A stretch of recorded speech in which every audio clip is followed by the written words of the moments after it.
Русалица от село Хаджи Димитрово, община Свищов. Ще гледаме и слушаме в следващите минути. Евгения Христова е художествен ръководител на формацията. Янка е рано станала. С нощи се седянка хладеше. Погледни на изток Либе са трите песни, които ще звучат в следващите минути. От този състав също има една дама, която участва в кулинарната изложба. Това е Пенка Ганчева. Тя също е направила вкусна битка, която може да бъде разгледана в туристическия информационен център, където са изложени всички кулинарни изкушения. Женския народен хор от Хаджи Димитрово излиза на сцената.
Уважаеми дами и господа, аплодисменти за женския народен хор от село Хаджидимитрово.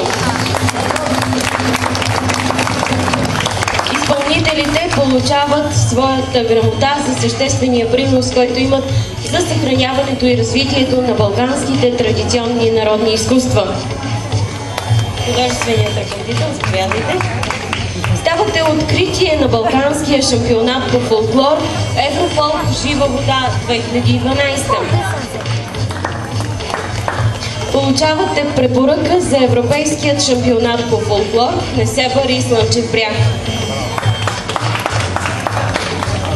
Състава от Хаджидимитрово, женския народен хор Русалица, получава и сребърен медал, става балкански вице-шампион.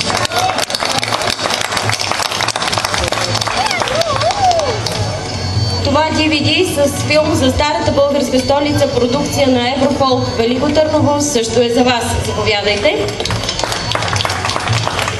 Госпожа Пенка Ганчева, която направи битката, също получава диплом за съществения принос, който има за съхраняването и развитието на балканските кулинарни традиции. Нямало я тук, ще ги предадете, обещавам. Добре, благодарим ви. Уважаеми дами и господа, гледахме и слушахме състава от Хаджидимитрово.